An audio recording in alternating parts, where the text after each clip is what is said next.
Great Dane. A Mastiff is a large and powerful type of dog. Mastiffs are among the largest dogs and typically have a short coat, a long, low set tail, and large feet. The skull is large and bulky, the muzzle broad and short, and the ears droop and penchant. European and Asian records dating back 3,000 years show dogs of the Mastiff type. Mastiff have historically been guard dogs, protecting homes and property. Although throughout history they have been used as hunting dogs, war dogs, and for blood sports, such as fighting each other and other animals, including bulls, bears, and even lions. Historical and archaeological evidence suggests that Mastiffs have long been distinct in both form and function from the similarly large livestock guardian dogs from which they were most likely developed. They also form separate genetic populations. The Federation Cynological International and some kennel clubs group the two types together as Molossoid dogs. Some modern livestock guardian breeds, such as the Pyrenean Mastiff, the Spanish Mastiff, and the Tibetan Mastiff, and an extinct drought dog called the Belgian Mastiff, have the word Mastiff in their name, but are not considered true Mastiffs. Many old English sources refer to Mastiffs as band dogs or band doggies. Although technically the term band dog meant a dog that was tethered by a chain or a bandit that will be released at night. The terms Mastiff and band dog were often used interchangeably. One of the most famous band dog programs in England led to the establishment of a recognized band dog breed known today as the Boer Mastiff. The least common band dog program in England was funded by Sir Nathaniel Des Montplaisir. The St. Louis Vincent Mastiff, or South American Mastiff, was named after Vincent Lewis, who reared plantation dogs originating from St. Louis and other parts of South America.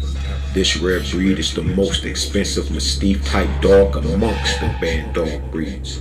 In the 20th century, the term band dog was revived to describe some large fighting Mastiff type dogs crossed with any bulldog in the United States.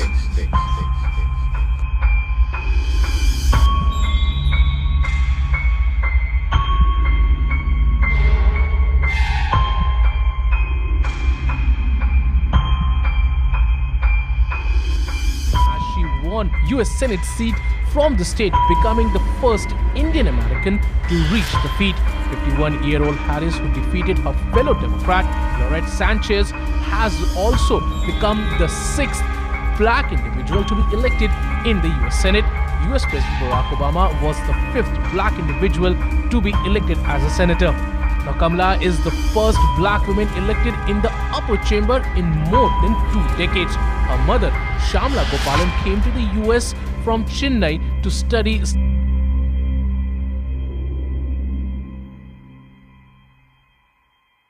The more knowledge we lack, the more they pollute our imagination. Trying to be something you're not. Trying to be something I'm not? Trying to be proud of my African heritage? That's being something I'm not, then fine. My grandmother was a full-blooded Iroquois. I know all of that, Mama. They don't know this. I am alive because of the blood of a people who never scraped or begged or apologized for what they were. They asked only one thing of this world: to be allowed to be. It broke my heart when you changed your name. I gave you my grandmother's name, a woman who bore 9 children and educated them all, who held off 6 white men with a shotgun when they tried to drag one of her sons off to jail for not knowing his place. I knew I had to reach into an African American dictionary to find a name that would make you proud. Is the NBA trying to erase the black American player? Absolutely. There's a few things that is going on. Right now, they're trying to push the foreign player and the European player. They're trying to create a Messi or a Ronaldo of the NBA. Secondly, on a political scale, the black American player at times can be too much of an issue. So when you see a Kyrie Irving or a Jaylen Brown, how outspoken they are. They don't constantly want to deal with, all right, we gotta constantly tell these guys not to say this, not to do that. What they want to do is take the genetics of the black American player when they deal with these white women, and they say, all right, now we have these biracial hybrids where they have the genetics of these athletes, but now they're going through our boule system, where now they're not connected to the black American experience, but we have them as entertainers, and we can use them as pawns to influence the people that's watching. And should be considered a national security priority. If you elected president, would you sign that bill if it came across your desk? When I am elected president, I will sign that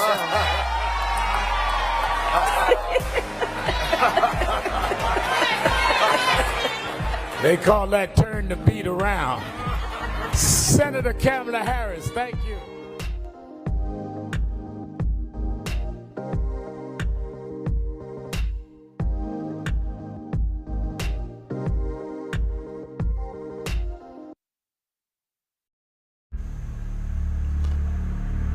Case of the vanishing dollar. Now in the 21st century, one subject is at the forefront of the minds of most people: money.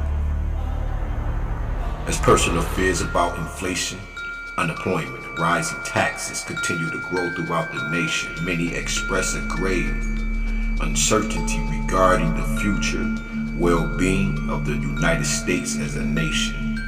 Although money, or the lack thereof, is a dominant topic of conversation among multiple millions of people, there are few subjects about which Americans have less knowledge and understanding. Money is mysterious to most. It is perceived as a subject that is beyond the comprehension of lay people, and which should be left to the experts who specialize in such matters. Banks are looked upon with an awesome respect which borders that formerly accorded temples of religious worship, while those who control them are elevated in the eyes of the most to the position of virtual high priest.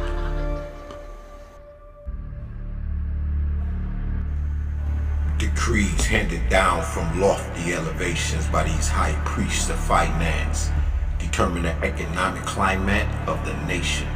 Unknown to most, it is these characters who comprise the invisible government which runs the country from behind the scenes. What is money? What is a bank? What is inflation? Where did banks originate? Who controls them? Let's go back to Babylon.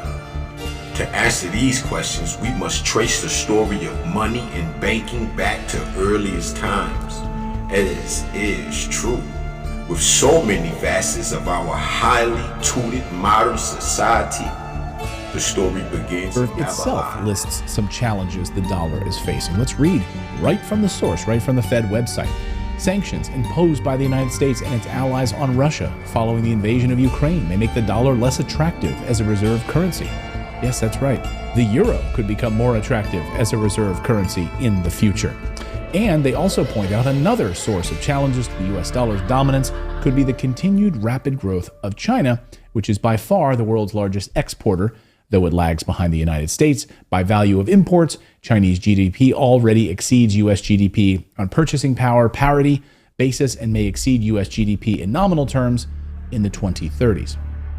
In other words, the United States dollar is on the decline. And should be considered a national security priority. If you elected president, would you sign that bill if it came across your desk? When I am elected president, I will sign that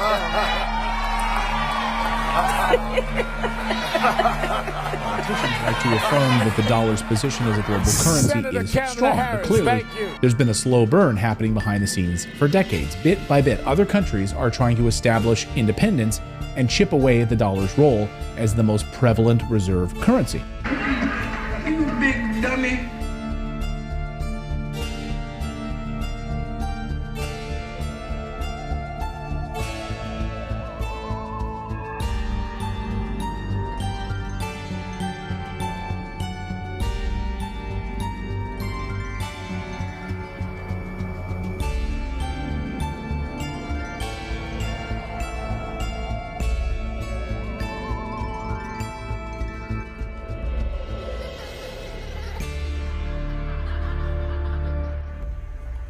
Peace to the guys that's in the building, right? That's rocking with me, that's standing with me.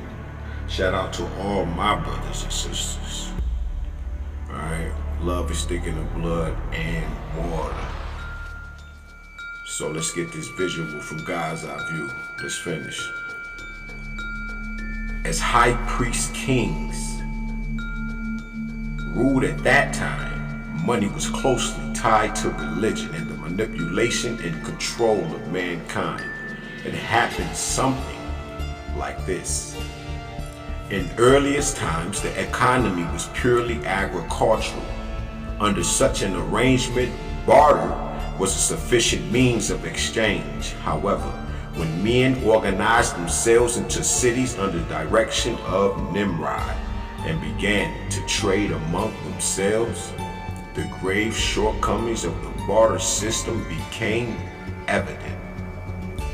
As these city dwellers no longer raised herds, flocks, and crops, they needed something to represent wealth, something precious, portable, and protectable. Gold and silver quickly came to the fore as representing real wealth and came to represent in certain weights a given number of cows, sheep, etc. They became the first money.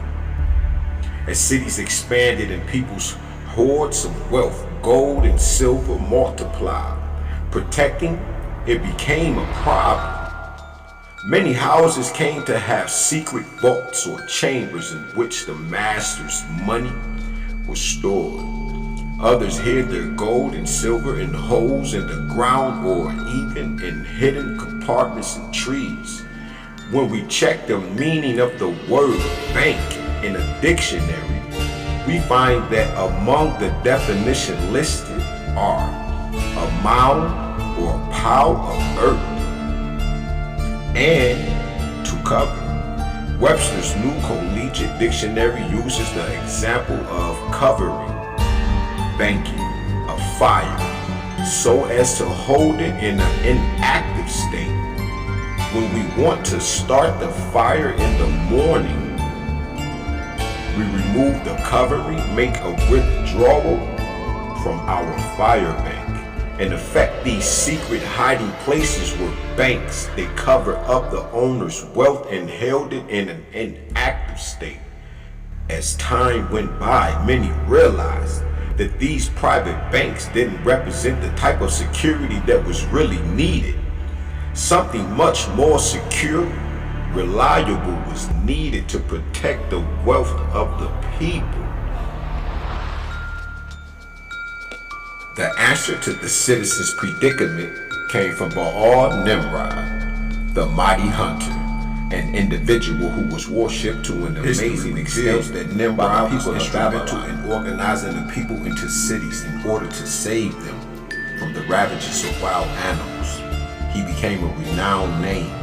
He was recognized as a preeminent benefactor of his race. Alexander, Hislop, The Two Babylons, page 50.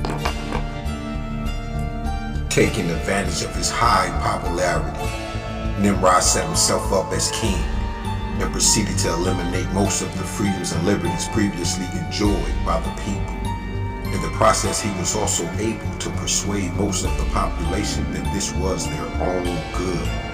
They felt that the benefits of his protection amply and indemnified them for the loss of their liberties, and they covered him with glory and renown. To further strengthen his grip on the minds of the people, Nimrod established an elaborate system of religious worship based on the reverence of things held in high esteem by the populace, the sun, serpents, etc. Nimrod consolidated his growing power by declaring himself high priest of the sun god of Baal, Khan, which means high priest of Baal or Satan. Page 51. Nimrod was the chief representative of Lucifer or Satan, whom the Bible declares to be the God of this world. 1 Corinthians chapter 4, verse 4. The father of lies, John 8:44, and the destroyer, Revelations 9:11. Nimrod's religion is known in ecclesiastical history as the Babylonian mystery religion. Many of the mysteries have surfaced as part of popular Christianity or churchianity today.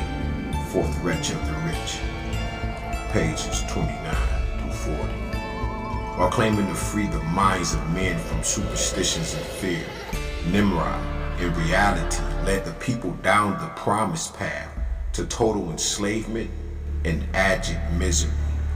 Nimrod was the first ruler to form an army established economic, civil, and social systems. The proposition the high priest king put to the hoarders of silver and gold was a simple and appealing one. Your private banks aren't really safe and secure. Several of you have had your banks raided by people who had no respect for your private property. As a result, you've lost everything. Sounds familiar? You people have done everything in the world to me.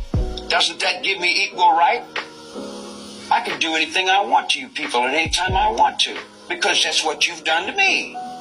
If you spit in my face and smack me in the mouth and throw me in solitary confinement for nothing, what do you think's going to happen when I get out of here?